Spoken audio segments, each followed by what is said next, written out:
বাংলাদেশের ফুটবলে 23 বছরের আক্ষেপ ঘুচেছে মোহামেডান স্পোর্টিং ক্লাবের, এবং এইটা বাংলাদেশের ফুটবলের এই বছরের অন্যতম বড় ঘটনা যে সাদা কালোরা ফাইনালি তারা একটা লিগ শিরোপা জিতেছে, যে লিগ শিরোপার জন্য তাদের সারা জীবনের আসলে আক্ষেপ ছিল। ইনফ্যাক্ট এই প্রিমিয়ার লিগটা হওয়ার পরও দেখেন পেশাদার লিগটা হওয়ার পরও তারা এর আগে কখনো শিরোপা জিতে নাই। কিন্তু মোহামেডান স্পোর্টিং ক্লাব তারা একটা রানের মধ্যে ছিল।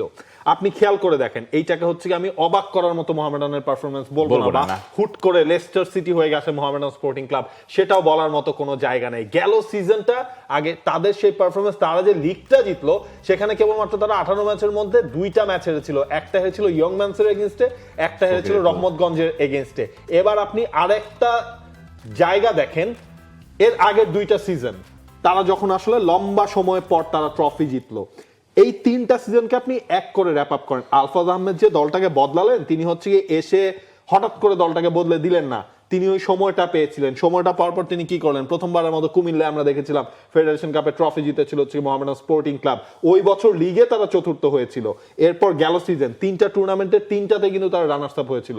ওই যে একটা ধারাবাহিকতার গ্রাফ, সেইটা কিন্তু হচ্ছে মোহামেডান স্পোর্টিং ক্লাবকে এনে দিয়েছে ট্রফিটা। তবে সেই আলফাজ আহমেদ সেই কোচের কাছ থেকে আপনি যখন এই সিজনে এসে এ ধরনের কথা শুনবেন, তখন আসলে সেটা অবাক করার মতোই হয়ে যায়। স্পেশালি এই লাইনগুলাই দেখেন, ওদের যতই আঙ্গুর বেদানা খাওয়াই, ওরা চায় বেতন।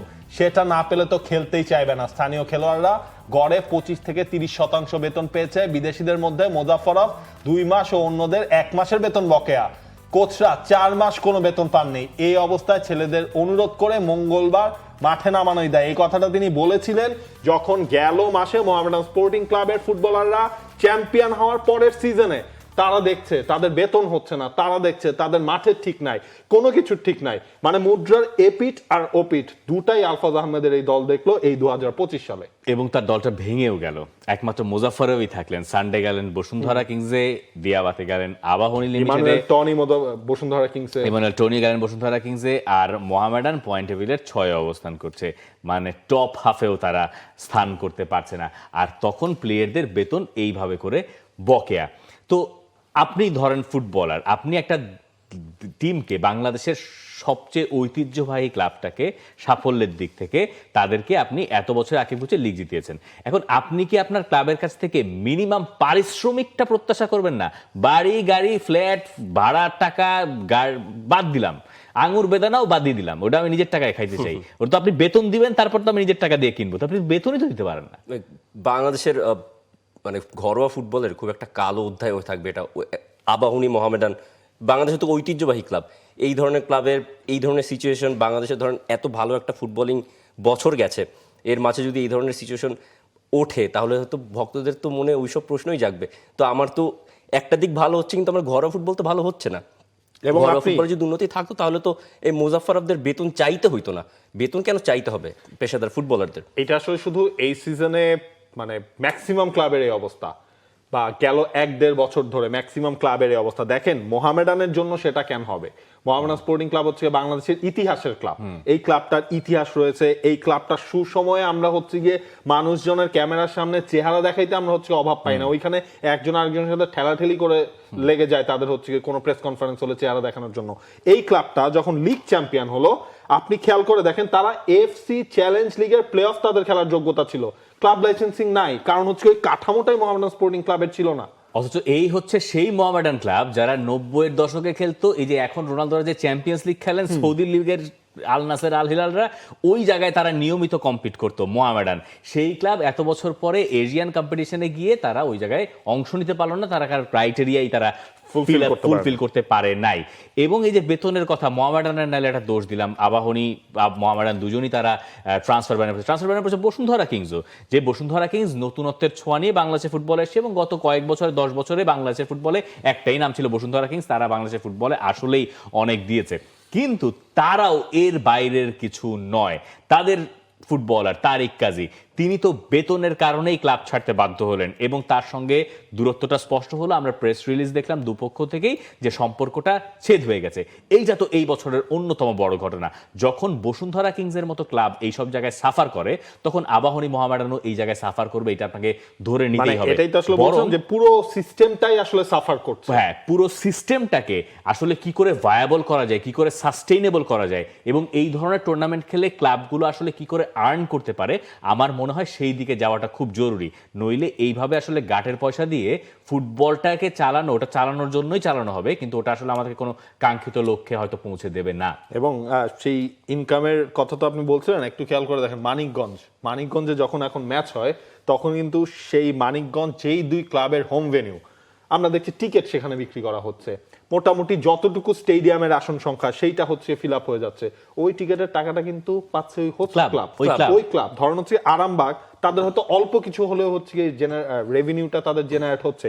এই জিনিসগুলোকে হচ্ছে পজিটিভলি দেখতে হবে। কিন্তু আমি তো পজিটিভলি দেখতেই চাই, আমি তো দেখতেই পারি না। এইটার সমাধান কি দিবেন? মানে আমি তো খেলাই দেখতে পারতেছি না গত 1 মাস ধরে। যে আপনার এবং আপনার কাছ থেকে আমি শুনি যে আপনি ভালো করে খেলা দেখাইতে চান, আগ্রহী, তো তারপরে আপনি পারেন না কেন?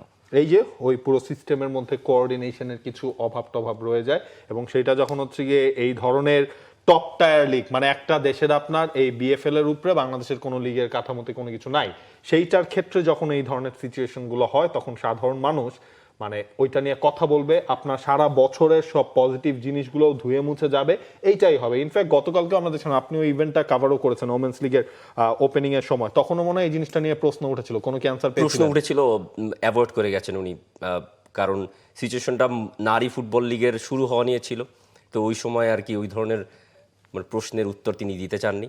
আর যাই হোক, বাংলাদেশে ধরেন ফুটবলে ভক্তরা যদি এটা বোঝেন যে বাংলাদেশের ঘরোয়া ফুটবলের টপ টিয়ার লিগ বাংলাদেশ ফুটবল লিগ, এটার একটা ভালো ব্রডকাস্টিং দরকার, এটার ভালো মার্কেটিং দরকার, এটার ভালো প্রচার প্রসার দরকার, তো বাংলাদেশ ফুটবল ফেডারেশন কেন এটা বোঝে না?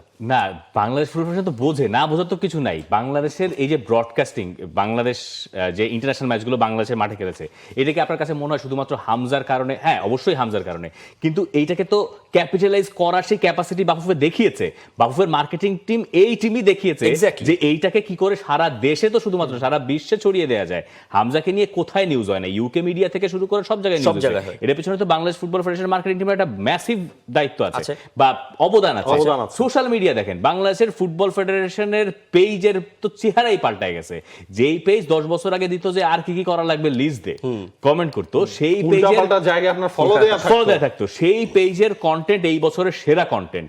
বাংলাদেশ ক্রিকেট বোর্ডের থেকে আমার কাছে মনে হয়েছে যে বিসিবির থেকে 1000 গুণে এগিয়ে গেছে তাদের কন্টেন্ট স্মার্টনেস। প্রত্যেকটা ইন্টারন্যাশনাল ম্যাচের আগে ভালো, বা আপনি সারা বছরই দেখবেন কিন্তু কিছু না কিছু আছে। যেমন ধরেন একটা এক্সাম্পল, এই যে বাংলাদেশ গতকালকে আমি দেখছিলাম রাহবার হচ্ছে ফুটসাল টিমের ক্যাপ্টেন হয়েছেন, তাকে নিয়ে একটা সিজি ছিল, একটা অ্যানিমেটেড মোশন ছিল, মোশন গ্রাফিক্স, ওইটাও হচ্ছে টপ নচ। মানে ফুটবলের সাথে সারা বছর সবাইকে কানেক্টেড রাখা, সেইটা ওই উইংটার কাছ থেকে হচ্ছে মানে আমরা কমপ্লিমেন্ট দেই যে ধরেন ইউরোপের কোনো ক্লাবের চেয়ে কম হয় না, ইউরোপের কোনো ন্যাশনাল টিমের চেয়ে কম কাজ বাংলাদেশ ফুটবল ফেডারেশনের সোশ্যাল মিডিয়া পেজ এবার করে নাই। তার মানে তারা জানেন, তারা বোঝেন।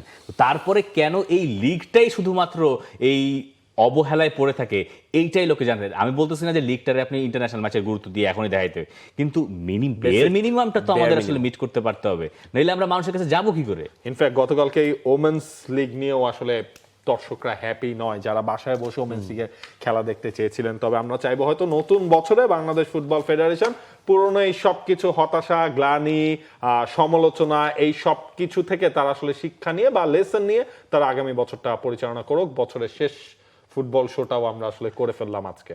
For more updates, subscribe to our YouTube channel and click on the bell icon. Follow us on Facebook and Instagram. Download T-Sports app to enjoy exciting games and highlights. Visit tsports.com.